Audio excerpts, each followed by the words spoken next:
அதோட 2 மணி நேரம் சும்மா தான் உட்கார்ந்துட்டு. சரிங்கண்ணா இங்க பாருங்க ஒரு நிமிஷம் இருங்க. நான் இப்பதான் வந்தேன். 15 டைம் போயிட்டு வந்துட்டு இருக்கீங்க டீ கடைக்கு. எல்லாத்தையும் உட்கார வச்சுக்கிறீங்க அந்த ரவுண்ட் டேபிள்ல. டேபிள் கடை எல்லா டேபிளையும் சேர்த்து அப்பெல்லாம் கிடையாது. செட்டை போட்டுட்டு உட்காந்துக்கிறீங்க. ரெக்கார்ட் எங்க கேமரால. நீங்க இருக்கட்டும்ண்ணா. நீங்க பேசுங்க. நீங்க பேச அண்ணா நீங்க பேசுங்க. நீங்க அண்ணா நீங்க எதுக்கு படிக்க வர்றது கிடையாது. நீங்க எதுக்கு யோனா பேசுனீங்க?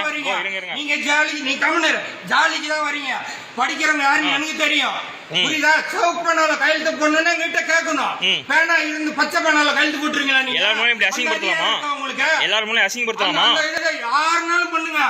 எனக்கு எதுவுமே இல்ல. நீங்க எங்கனாலும் பண்ணுங்க. வேலையை தான் நான் செய்யறேன். இல்ல இப்போ வாயா போயான்லாம் கேக்குறதா நியாயமா? யோன்லாம் பேசலாமா? போடான்னு சொன்னீங்க. அதுக்கு என்ன சொன்னீங்க? நான் எங்க போடான்னு சொன்னேன்? போடான்னு சொன்னீங்க. பாருங்க நான் சொன்னா போடான்ட்டு. நான் சொன்னா போடான்ட்டு. போடான்னு சொன்னீங்க. என்ன நான் வேலை செய்யறோம் போடான்னு சொன்னீங்களா? உங்களுக்கு என்ன மரியாதை கொடுக்கணும்? நான் இங்க பாருங்க எல்லாருமே இருக்காங்க. யாரா இருந்தாலும் நீங்க போடாங்கிறீங்க.